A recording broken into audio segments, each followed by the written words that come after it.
So we're moving into section 3, chapter 3, on all the bitty stuff inside the cells. There's just a bunch of amoebas, all with their own little name tags. Now amoebas very, very rarely are sexual reproducers, so these would almost certainly all be genetic copies of one another, which adds another level, I guess, to the joke.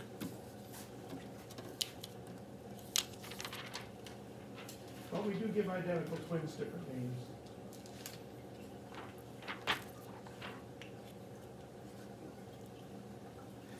Okay, some other prep stuff. We're going to be looking at primarily eukaryote cell structures. And when cell structures are built from membrane, whether they're separate or not, they're considered to be membrane-based organelles.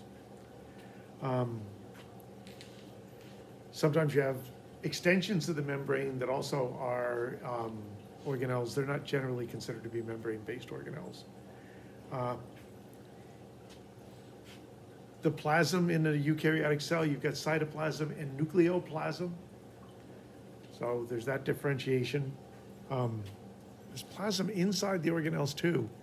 Oh, it's probably got a separate name, but I've never really heard it called that. You have molecular complexes. Molecular complexes, chromosomes are molecular complexes. Don't really have membranes, but they definitely do stuff, so they're molecular complex organelles. Ribosomes are molecular complex organelles. You have cytoskeleton, which can be considered molecular complex organelles or something completely designated as cytoskeleton. Remember I said that English started to work its way into the lexicon, cyto, Latin for cell, skeleton, skeleton. We're going to start going down the list of membrane-based organelles.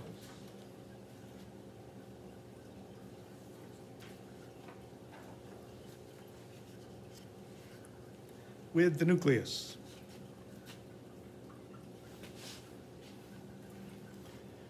And to keep this up here, I'm going to say stuff and you're going to write stuff. Now, originally, the nucleus had a membrane. But electron microscope work, you could see the nucleus in the membrane under a light microscope. But it wasn't until you could see under an electron microscope, this is a transmission electron micrograph. This is a scanning electron micrograph. And it was obvious that there were two layers to it, actually double membrane. So now the nuclear membrane is called the nuclear envelope to show that it's a double membrane.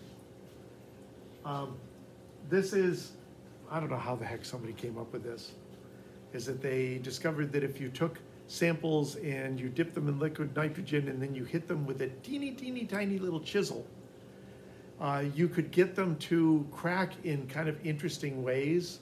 And one of the things that could happen is you could get, this is part of one of the layers of the nuclear membrane or envelope. There's the other part. This is all peeled off. There's the rest of it. And this shows that there are many, many, many pores that run between the interior and the exterior. Now there's a whole nucleoskeleton in here as well. And the DNA doesn't just float in here. Is that the DNA is held in very particular positions where you have nucleoli, which we'll talk about later. That's a molecular complex organelle. But there are parts of chromosomes that run through that, and it's just random parts. It's very particular parts. And there are parts that are out in the middle where they're easy to find of your chromosomes. There are parts near the edge where it gets a little denser and it may not be as easy to get at and express the genes on those parts of the chromosomes. Those are all purposeful. And later when we talk about mutations, we talk about transmutations or translocation mutations. When you take a piece from one chromosome and you move it to another chromosome, you may also be relocating it within the nucleus and making it either easier or harder to express. And so the side effects of that. Now there's also a network of proteins I mean, this thing has a particular shape. It isn't always round. Sometimes it's football shaped, sometimes it's oval. I've seen square ones. And there's what they call a lamina, a protein network just under the envelope that tends to hold the nucleus in a particular shape and connects to everything.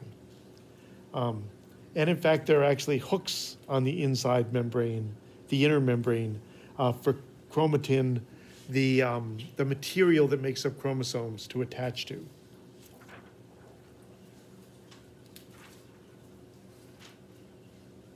So you got your nucleus stuff down. Now we're going to talk about bubbles.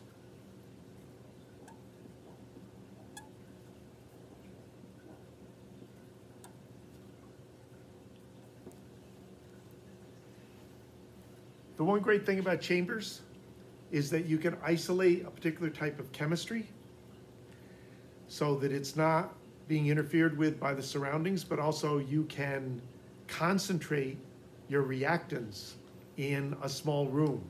Remember, that's one of the ways to have an effect on your dynamic equilibrium points, is to have everything available to react with.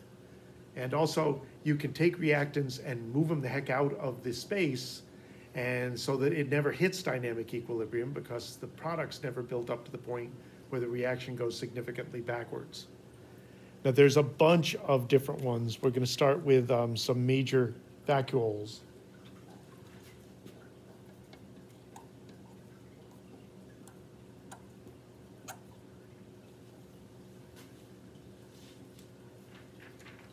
Now, I'm not crazy about this because the scale is a little weird. But when you need something to come into the cell and it won't go through the membrane, what you can do is pinch a little bubble of membrane off with the food inside. There are proteins that set up around this in 3 dimensions, and basically fold a bubble of membrane in, pinch it off, and now you have that object that you're probably going to break down as food. And it's now inside the cell where it's more accessible for processing. And that's called the food vacuole. We'll get to these in a minute, but you need to bring in digestive enzymes to break stuff down so then you can absorb it. Or in some rare cases, you may just break this membrane down because it's not always like a big piece of food. It may be a type of molecule that wouldn't go through the membrane otherwise that you don't want to break down. You may want it intact, in which case this membrane can be broken down and release the contents of the food vacuole into the cytoplasm.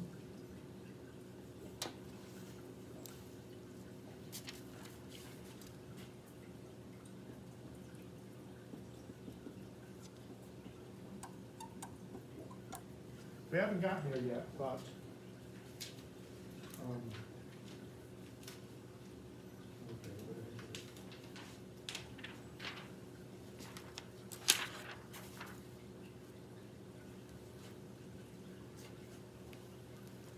we will talk about diffusion later. It's more of an outer membrane function thing, but basically, water, among everything else, will move through a membrane if it can move freely. If there's more on one side going this way than is on this side going the other way, then your net movement is going to be this way. If you put living cells, which are a watery solution, but a lot of other stuff, into a very watery environment like fresh water, then way more water is coming in than is going out. And that can actually swell the cells up dangerously. So cells that don't have a containing cell wall or other kind of containment, then you can't push them to the point where they break. Have to pump the water back out. And that's done with contractile vacuoles. Now, this is a really fancy one that has channels and stuff that go into it. When it's active, it kind of looks like a daisy. It gets bigger and bigger and bigger, and then looks like it disappears. So you move water in. We'll talk about how when we talk about osmosis. And when it gets so big, it hits the outside membrane, a pore opens up, and out that water goes, and then you fill it again. So contractile vacuoles are found pretty much in freshwater protozoans.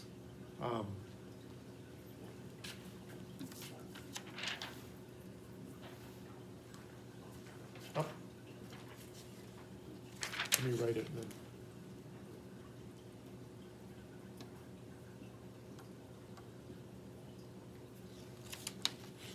So here's my chance to tell you that I was partially lying to you.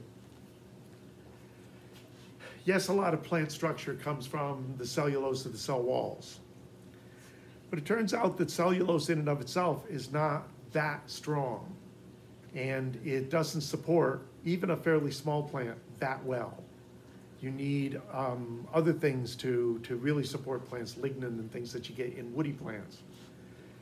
So what you find in small green plants is a big bubble where osmosis has driven water in under pressure, like blowing up a balloon, and that stiffens all the cells in a stem to hold the plant up, which is also why if you haven't watered your plants in a while, they get droopy, is that they depend on that water pressure to hold them up, but they need the water to do photosynthesis, keep everything going. So in a pinch, if the water's not been supplied, they will start to pull the water out of there, use it for photosynthesis, and lose pressure. So your plants go limp. Same thing happens with celery you've left in the vegetable drawer for too long. It goes limp on you. But this is a central vacuole.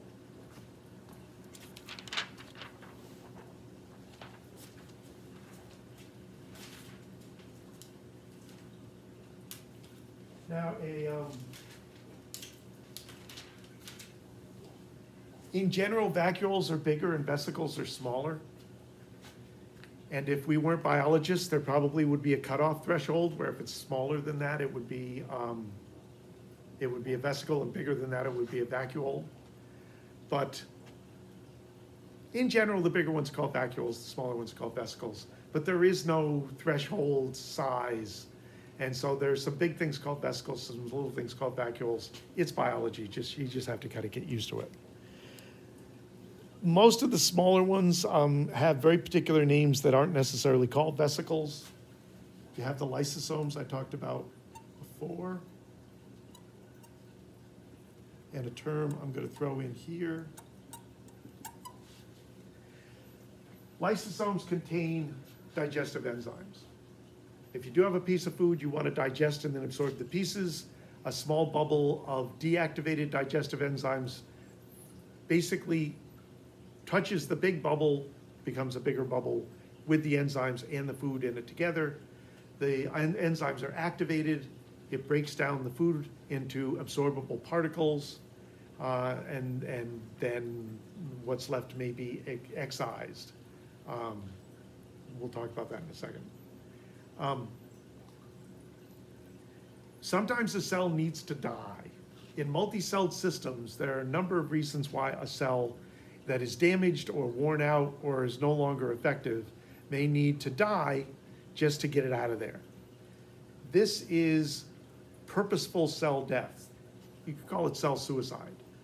It's often set off by internal responses. Wow, we're too screwed up. We should probably kill ourselves, and then the pieces can get recycled.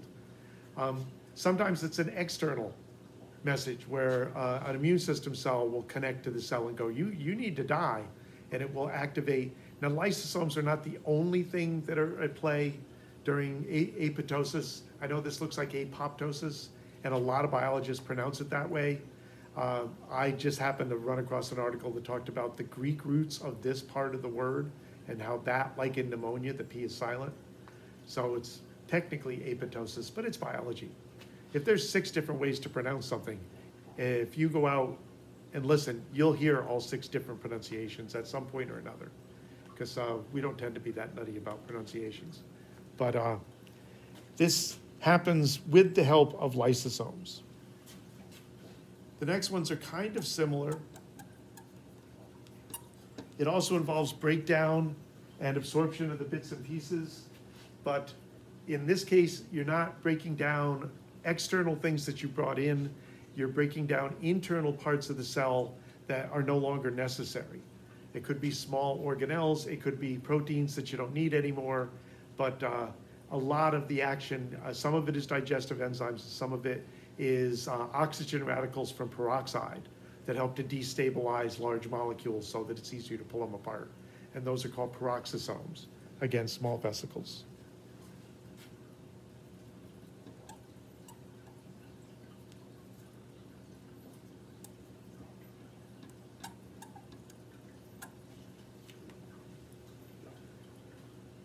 Exosomes and endosomes, these are fairly recent on the research field, and they're kind of still trying to come to a consensus as to just exactly what they're going to get called. They are kind of what they sound like. They're little bubbles that form inside the cell, little bubbles of membrane that are then exported as bubbles of membrane to go off and do stuff. There's a whole communication system involving this that's kind of cutting edge research. And in fact, this may be very much involved in helping cancer to spread. So this will come up again in the cancer chapter. I'm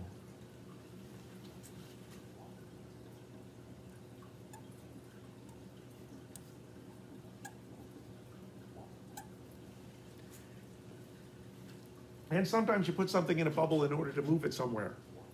You may move it into a bubble in order to move it out of the cell. They call those secretory vesicles, where a secretion is put into a transport vesicle and then moved to the surface. When we get to Golgi bodies, that will come up. I'm going to break this down into smaller videos, so I think I'm going to stop there.